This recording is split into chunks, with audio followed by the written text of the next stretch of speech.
Hello hi అండి. ఈరోజు వీడియోలో మనం ఎంతో టేస్ట్గా ఉండేటువంటి కాజు పన్నీర్ బటర్ మసాలా రెస్టారెంట్ స్టైల్లో మన ఇంట్లో ఉన్న వాటితోనే ఎలా తయారు చేసుకోవాలో అనేది చూసేద్దాం. చాలా టేస్టీగా ఉంటుందండి ఈ కాజు పన్నీర్ బటర్ మసాలా. ముందుగా ఒక ప్యాన్ తీసుకొని అందులో కొంచెం బటర్ వేసుకొని మనకు ఒక కప్పు జీడిపప్పులను స్లో ఫ్లేమ్లో వేయించండి. స్లో ఫ్లేమ్లో వేస్తే పప్పు లోపల వరకు వేగి చాలా టేస్ట్ ఉంటుందండి, కర్రీలో మెత్తగా అయిపోకుండా. ఇలా స్లో ఫ్లేమ్లో గోల్డెన్ బ్రౌన్ కలర్ వచ్చేంత వరకు వేపండి.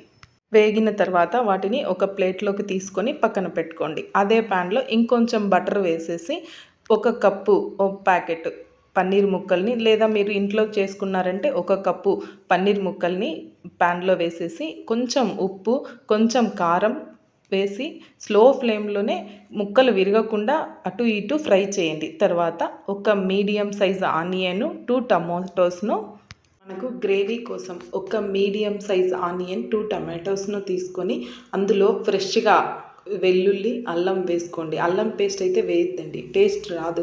మనం అప్పుడు ఫ్రెష్గా చేసుకుంటేనే సూపర్ టేస్టీగా ఉంటుంది గ్రేవీ అనేది. కొంచెం వాటర్ వేసి వాటర్ మొత్తం ఇంకిపోయేంత వరకు ఈ విధంగా ఫ్రై చేసుకొని స్టవ్ ఆఫ్ చేసేసుకొని పక్కన ప్లేట్లోకి తీసుకొని చల్లారిన తర్వాత మనం పేస్ట్ లాగా తయారు చేసుకొని పక్కన పెట్టుకోవాలి.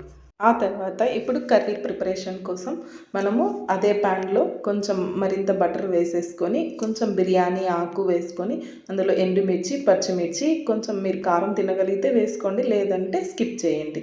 కొంచెం కరివేపాకు, స్లో ఫ్లేమ్లోనే చేయండి, కర్రీ చాలా టేస్ట్ ఉంటుంది. తర్వాత మనం ముందుగా గ్రైండ్ చేసి పెట్టుకున్నటువంటి పేస్ట్ను వేసి స్లో ఫ్లేమ్లో బాగా వేగనివ్వండి. కొంచెం వేగిన తర్వాత రెస్టారెంట్లో వాటిలో తినే కన్నా కొంచెం ఓపిక తెచ్చుకొని చేసుకున్నామంటే సూపర్ టేస్టీగా ఉంటుందండి. ఎన్నో హెల్త్ కూడా బాగుంటుంది. బయట తినడం కంటే మనం ఇంట్లో తయారు చేసుకోవడం బెటర్.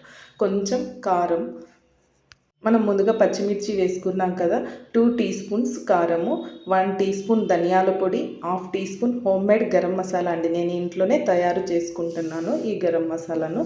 ఇలా వేసిన తర్వాత స్లో ఫ్లేమ్లో మనం ఆయిల్ పైకి తేలేంత వరకు అండి, మనకు ఆయిల్ కనపడుతుంది, అలా ఆయిల్ పైకి వచ్చేంత వరకు బాగా వేపండి. ఇలా ఆయిల్ బబుల్స్ పైకి వచ్చిన తర్వాత మనకి కాజు అనేది మనం ముందుగా వేపి పెట్టుకున్నాం కదండి, ఆ కాజును ఇందులో వేసుకోవాలండి. నా దగ్గర క్లిప్ అయితే మిస్ అయిపోయిందండి. కాజు వేసిన తర్వాత కొంచెం అలా ఫ్రై చేసి మనము కొంచెం ఒక చిన్న గ్లాసు గ్రేవీకి సరిపడా వాటర్ వేసుకోండి. మనకు కొంచెం గ్రేవీ కావాలనుకుంటే వాటర్ వేసుకోండి, లేదు మాకు గ్రేవీ అక్కర్లేదు గట్టిగా ఉన్నా ఓకే అనుకుంటే వాటర్ అక్కర్లేదండి, స్కిప్ చేయొచ్చు. కొంచెం గ్రేవీ ఉంటేనే మనం రోటీస్ కానీ చపాతీలో కానీ తినేదానికి చాలా టేస్ట్ ఉంటుందండి. సరిపడా ఉప్పు కూడా ఇప్పుడే కలిపేసుకోండి. తర్వాత మనం ముందుగా వేపి పెట్టుకున్నటువంటి పన్నీర్ ముక్కలను అందులో కలిపేసి ఎక్కువగా కలపద్దండి, ఎందుకంటే పన్నీర్ విరిగిపోతుంది. అలా విరిగితే టేస్ట్ మనకి తినేదానికి బాగా అనిపించదు కదా. అందుకోసం అనేసి అందులో కొంచెం అలా కలిపేసి కొంచెం బటర్ వేసేసి స్టవ్ ఆఫ్ చేసుకోండి, లేదు ఫైనల్గా సాల్ట్ చెక్ చేసుకోండి.